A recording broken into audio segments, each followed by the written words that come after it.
तीन बहनों की लालची भाभी। करिश्मा, रेशमा और मनीषा तीन बहनें हैं। उनका एक भाई भी है, मयंक। मयंक अपनी बहनों को बहुत प्यार करता है, लेकिन मयंक की पत्नी सविता इस मामले में मयंक से बिल्कुल ही अलग है। वो अपनी ननदों का जितना बुरा कर सकती है उतना बुरा करती ही रहती है और अपनी ननदों पर हुक्म भी चलाती है। करिश्मा, करिश्मा, तुमने अभी तक नाश्ता नहीं बनाया? तुम्हारे भैया को ऑफिस जाने में देर हो रही है। हाँ भाभी, बस अभी बनाती हूँ। करिश्मा, तुम ये ढीलापन छोड़ दो। कल को पराए घर जाना है। वहाँ अगर तुम इस तरह से काम करोगी तो लोग क्या कहेंगे कि माँ ने और भाभी ने कुछ सिखाया नहीं। और तुम्हारी दोनों बहनें कहाँ हैं? अब रेशमा मार्केट गई है और मनीषा सो रही है। क्या? सुबह के 8 बज रहे हैं और ये महारानी अभी भी सो रही है?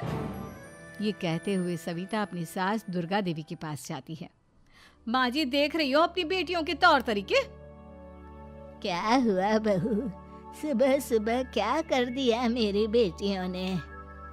अरे एक तो अभी अभी उठकर किचन में गई है, दूसरी सुबह सुबह बाहर चली गई और तीसरी अभी तक सो रही है।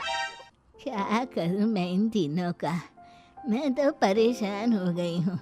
जा जाकर उठा उसे और रेशमा से मैं बात करती हूँ। सविता सीधा मनीषा के कमरे में जाती है और उससे कहती है, महारानी जल्दी उठो, सूरज सर पर आ गया है। भाभी थोड़ी देर और सोने दो ना, मैं रात को लेट सोई थी। वो क्या ना, यूनिट टेस्ट चल रहे हैं। शराफत से उठती है या नहीं, या फिर पानी की भरी बाल्टी डालूं तेरे ऊपर? नहीं नहीं भाभी, मुझे बिस्तर में नहीं नहाना, उठती हूँ मैं। मनीषा जल्दी से उठकर बाथरूम में चली जाती है। सभी आराम से बैठकर नाश्ता कर रहे होते कि तभी रेशमा बाजार से हाथ में सामान लिए आ जाती है। रेशमा को देखते ही सविता उस पर बरस पड़ती है। लो, आ गई महारानी। ऐसा भी क्या सामान लाना था जो सुबह आंख मलते ही बाजार की तरफ रवाना हो गई? भाभी, कल आप ही तो चीख रही थी कि घर का सारा सामान मुझे ही लाना पड़ता है, घर में किसी को भी किसी काम से कोई लेना देना नहीं है। अब मैं बाजार जाकर सामान ले आई तो आपको इस बात से भी तकलीफ हो रही है? देख रही हो माँ जी, अपनी बेटी की जुबान कैंची से भी तेज चलती है। और मयंक, आप तो कुछ कहेंगे नहीं अपनी लाडली बहन को। रेशमा, अपनी भाभी से ऐसे बात नहीं करते। चलो माफी मांगो। भैया, मैं क्यों माफी मांगू? आप भाभी से बोलिए ना कि हम पर कम हुक्म चलाया करे। हम इस घर की बेटियां हैं और आपकी पत्नी की ननद है, नौकरानी नहीं। लो कर लो बात। इनकी भलाई के लिए कुछ भी बोलो तो इन्हें बुरा लग जाता है। इस घर में यही इज्जत है मेरी। देख लो माँ जी, आपकी बेटी किस लहजे में मुझसे बात कर रही है। सविता वहां से चली जाती है। मयंक को बहुत गुस्सा आता है, वो भी वहां से चला जाता है। फिर करिश्मा रेशमा को समझाती है। रेशमा, तुम्हें भाभी से माफी मांग लेनी चाहिए थी ना। लेकिन दीदी, मैंने कुछ किया ही नहीं, तो मैं माफी क्यों मांगू? हाँ करिश्मा दीदी, रेशमा दीदी जैसे ही घर में आई भाभी ही उन पर चिल्ला रही थी। हाँ, मैं मानती हूँ कि गलती भाभी की थी।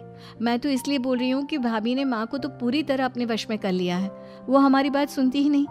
मयंक भैया हमारे लिए हमेशा खड़े रहते हैं, इसलिए उनकी बात का मान तो तुम्हें रखना चाहिए था ना।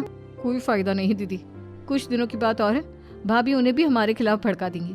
फिर वो भी माँ की तरह हमारी किसी बात का विश्वास नहीं करेंगे। इसी तरह सविता अपनी तीनों ननदों को किसी न किसी बात पर परेशान करती रहती थी। एक दिन मयंक अपनी तीनों बहनों के लिए गिफ्ट लाया। करिश्मा, ये तुम्हारे लिए हार का सेट। रेशमा, तुम्हारे लिए सुंदर सी ड्रेस। और मनीषा, तुम्हें किताबें पसंद है ना, तुम्हारे लिए किताबें लाया हूँ। थैंक यू भैया। थैंक यू भैया। थैंक यू भैया। करिश्मा, तुम्हारा नेकलेस कितना सुंदर है। ये भैया कहाँ से ले आए होंगे?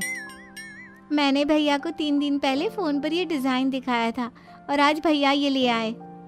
सविता तो अपनी ननदों के गिफ्ट्स देखकर जल गई और करिश्मा का नेकलेस तो उसे भी बहुत पसंद आया था। अपनी बहनों के लिए कितना अच्छा नेकलेस लेकर आए हैं, मुझे कभी कोई गिफ्ट नहीं दिया।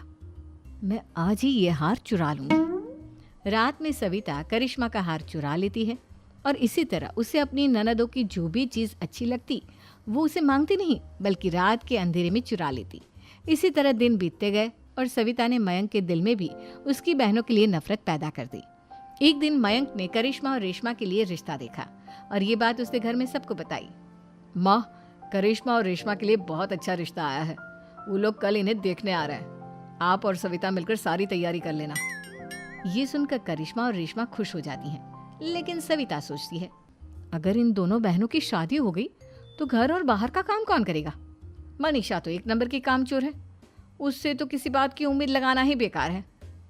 मुझे इस शादी को रोकना होगा। अगले दिन सभी लड़के वालों के स्वागत की तैयारी करने में लगे होते हैं। तभी मयंक अपनी बहनों से आकर कहता है, तैयार हो गई तुम दोनों? देखो दोनों लड़के बहुत अच्छे हैं, मैं कोई कसर नहीं छोड़ना चाहता, इसलिए तुम उनके सामने अच्छे से बिहेव करना और अपनी भाभी से लड़ने मत लग जाना। करिश्मा, तुम वो नेकलेस पहन लो ना जो मैं तुम्हारे लिए लाया था। भैया मैं बहुत देर से वो नेकलेस ढूंढ रही हूँ, लेकिन मुझे मिल ही नहीं रहा। क्या तुमने नेकलेस खो दिया? तुम्हें पता भी है वो कितना महंगा था? तुम कोई काम ढंग से नहीं कर सकती। मयंक गुस्से में वहां से चला जाता है। थोड़ी देर बाद लड़के वाले भी आ जाते हैं।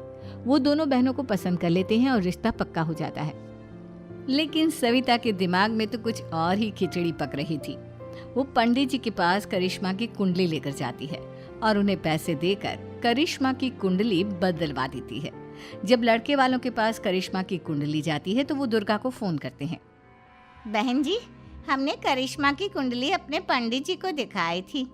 आपकी बेटी की कुंडली नहीं बल्कि दोषों का पिटारा है। देखिए, मैं और मेरे पति इन सब बातों में बहुत विश्वास करते हैं, इसलिए हम आपकी बेटी से अपने बेटे की शादी नहीं करा सकते। इस तरह करिश्मा का रिश्ता टूट जाता है और सभी घर वालों को बहुत दुख होता है। अब कविता सोचती है, चलो करिश्मा का तो रिश्ता टूट गया, अब रेशमा का भी रिश्ता तोड़ना है। क्या करूं? अब सविता आवाज बदलकर किसी अननोन नंबर से रेशमा के होने वाले ससुराल में फोन करती है। हेलो, मैं कौन हूँ कौन नहीं ये आपके लिए जानना ज़रूरी नहीं।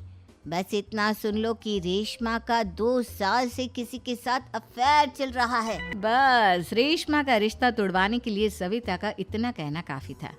अब रेशमा का भी रिश्ता टूट गया। मयंक और दुर्गा देवी ने रेशमा को खूब खरी खोटी सुनाई और उससे बार बार उस लड़के के बारे में पूछने लगी। आप दोनों मुझे क्यों परेशान कर रहे हो? अरे कोई लड़का होगा मेरी लाइफ में तो मैं बताऊंगी ना, जब कोई है ही नहीं तो कहाँ से लाऊं मैं कोई लड़का? तो तेरे होने वाले ससुराल वालों को फोन किसने किया था? माँ मैं नहीं जानती किसने फोन किया था, मैं सच कह रही हूँ। मैं तो पहले ही कह रही थी इसकी लगाम खींच कर रखो, लेकिन मेरी सुनता ही कौन है। आप चुप रहिए भाभी, ये सब आपका ही किया धरा है।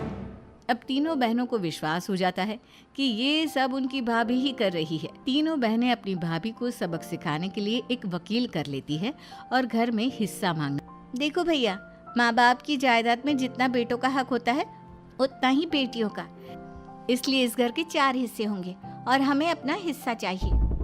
मैंने तुम्हारे लिए क्या क्या नहीं किया और तुम इस घर में हिस्सा मांग रही हो? भैया, आप और माँ हम बहनों की कोई बात नहीं सुनते हो और भाभी हमारी शादी नहीं होने देगी क्योंकि उन्हें लगता है कि आप हमारी शादी में ज्यादा पैसा लगाओगे और उन्हें हम जैसी फ्री की नौकरानी कहाँ मिलेगी। तो हम भाभी के साथ तो रह नहीं सकते, हम बहनों को अपना हिस्सा चाहिए। अरे तुम्हें शर्म आनी चाहिए अपने भाभी पर ऐसा इल्जाम लगाते हुए।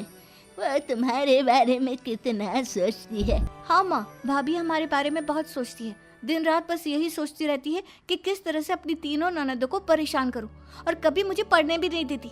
दोनों बहनों का रिश्ता भी तो इन्होंने ही तोड़वाया है और रात में हमारे कमरे में आकर हमारी चीजें भी चुराती हैं। इसी तरह सविता की तीनों ननदें अपनी बात पर अड़ी रही।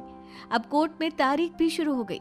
जब सविता को लगा कि उसकी तीनों ननद इतनी आसानी से नहीं मानने वाली, तो उसने अपने पति और सास को सारी सच्चाई बता दी और अपनी तीनों ननद से माफी मांगी।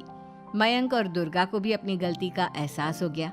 अब सविता खुद करिश्मा और रेशमा के लिए अच्छा रिश्ता ढूंढती है और उनकी शादी करवाती है।